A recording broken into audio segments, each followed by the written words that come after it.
Hi guys. Because it's Halloween time, Halloween is like in less than 4 days. Oh my god. No, I don't want it to be here already. I decided to share some of my spooky slash scary horror book recommendations. Some I've started, some I have finished, some I've read part of, some I haven't started yet. But if you're looking for something to read for Halloween, maybe you just want a quiet night home, eating candy and stuff, and reading some creepy stories, here are some creepy stories. The first one I'm going to tell you about isn't actually in print anymore, which makes me so mad. And it's not for everyone because of the style. It's a stream of consciousness, very experimental, which I love. And it's not everybody's cup of tea, but I absolutely freaking love it. And I want to read every one of this person's books now. Miss Kath Koja, and I read her book called The Cipher, so you can see it. I read it on my phone because my Kindle is MIA, but I read it in about 2 days. So it's pretty much about these people live together, girlfriend, boyfriend, and they find this black hole in their basement, and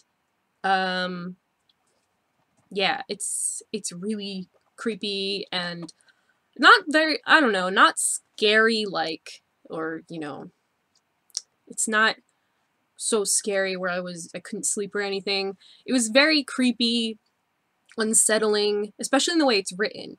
And the metaphors that are in it, and it's beautiful and creepy, and I freaking love it.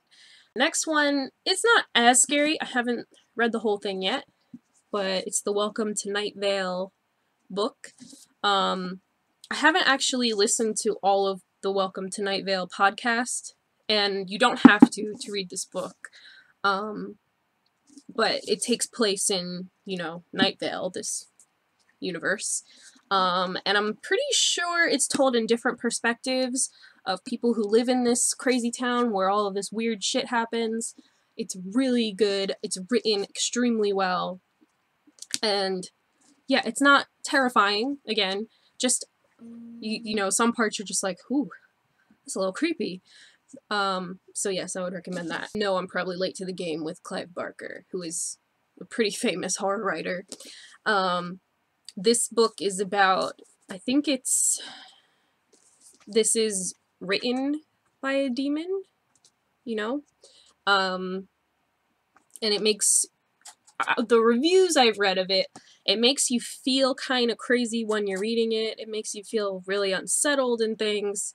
So I'm probably gonna start this tonight after I'm done working.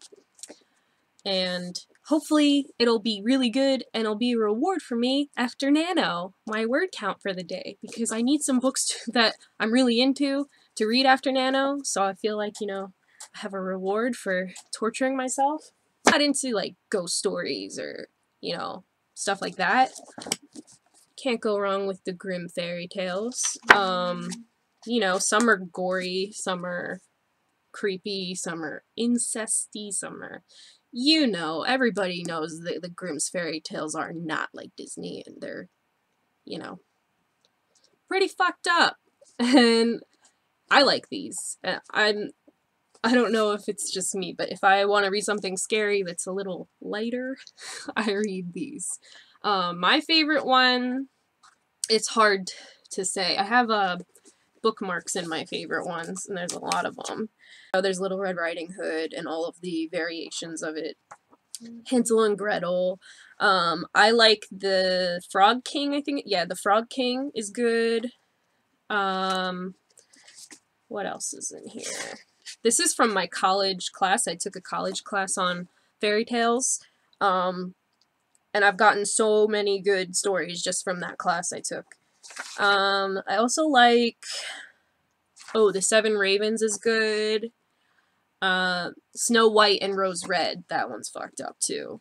A lot of them are, you know, Grimm's fairy tales. Also, I don't know if this is creepy to anyone else if you didn't grow up with this, but this was my favorite series when I was younger, besides Goosebumps, probably. But, I mean, come on. Scary Stories Treasury. The illustrations make this book. So do not get they came out with the new version for children, which this is for children.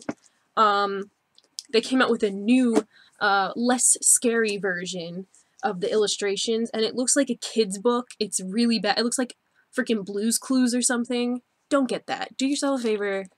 Get the original. I have the separate books, and I have, this is an anthology. I think I have 2 of these, actually, because people get them for me. But there's, like, little songs. There's, like, Halloween songs in here. There's, creepy little short stories. There's longer ones. The illustrations, God, look at that. It's beautiful. The illustrations get me every time. And if you're not scared by the story, the illustration will probably do it for you.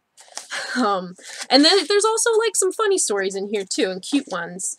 It's not all, like, you know, doom and gloom scary things. And there's actually one true story in here, too, I think in the 3rd book, about poltergeists and things.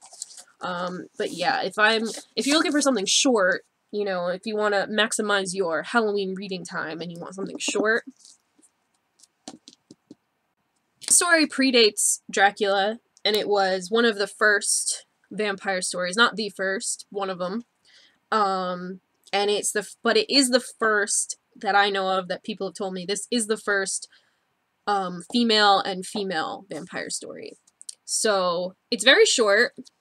It's written kind of Victorian-ish, but not so much where you can't, you know, understand it, because I hate Victorian literature. I'm sorry, I hate it. But there's also illustrations in here. I mean, it's the same that's on the cover, but there's other ones. And it kind of reminds me of Dracula. There's, like, some letters and things. It's really kind of creepy in a weird way, because while you're reading it, you're not really creeped out, but after you're done reading it, you kind of still think about it, and that's what makes it creepy. I definitely recommend this. It's really cheap on Amazon, used and new. So that's Carmilla. Oh my god, I haven't been, like, naming any of these books, have I? I think I have. I think I named them all. But, okay, this is Carmilla by J. Sheridan Le Fanu. Next, I have Richard Matheson, which I've had this book since probably middle school. 2 of his books put into one, you know, volume. It's I Am Legend, which you might know about from the movie. There's a movie with Will Smith, pretty sure. And Hell House.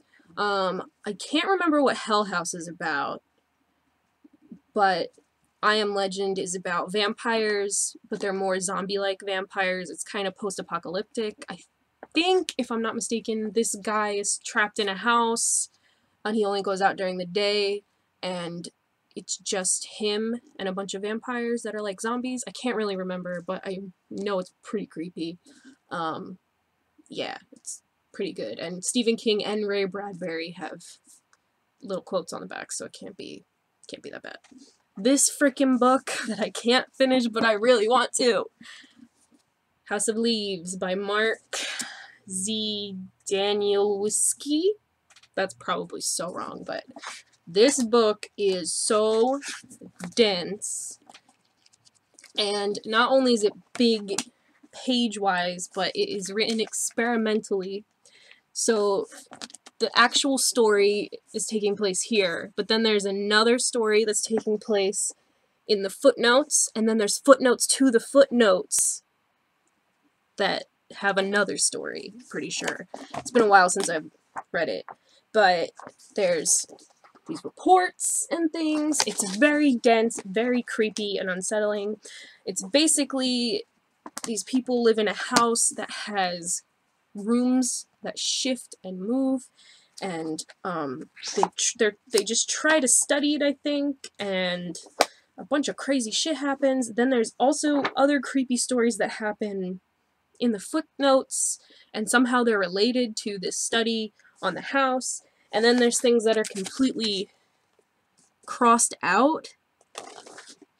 It's very good. It's very well written and put together and so good. Like, look at this. I love experimental stuff like this because it makes you feel more dissociated from, is this real? Is this fake? I love that. I love it so much. And one day I want to write something like that. But it's so good. I want to read it so bad. I swear I'm going to finish this book one day. I have to. I just really need to finish this book. A lot of my friends have read, people that I know that don't even like to read have read this book and they love it. So if you want something dense and creepy and keep you all up all night, this one I'm pretty sure will do the job. One I'm iffy about, I got it at the thrift store last Halloween actually. They had, I don't know why, but they had a bunch of creepy horror books at the thrift store last year, and I got like a ton of them for like $1. So, the Amityville Horror, basically, I don't know if I believe the Amityville Horror. I think some things bad happened there, but I'm pretty sure the parents made up most of it for publicity and money and things. But if you read it as just fiction, I'm sure it's pretty creepy. I haven't finished it because, like I said, I started reading it and then I found out all this information about, you know, the actual case and stuff, and it was a little fishy and weird. And I know a lot, like The Sun has a documentary on Netflix. I'm not sure what it's called, but I know I watched that and he believes a lot of it was real, and I think his experiences are pretty genuine, but the father and the mother, I don't really believe most of what they say.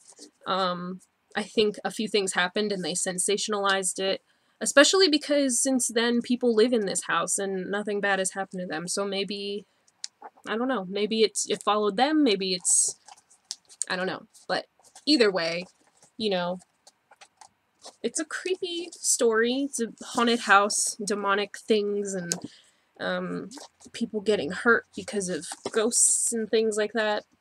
So, and it's pretty short. And you could probably find it at the thrift store. The last one is actually my favorite, which is weird. It's probably my favorite story to read and watch during Halloween because there's a movie too. I also got this at the thrift store at the same time. It doesn't have a cover. It's just a hardcover. But it's Rosemary's Baby by Ira Levine. And I'm pretty sure everybody's heard of Rosemary's Baby, right?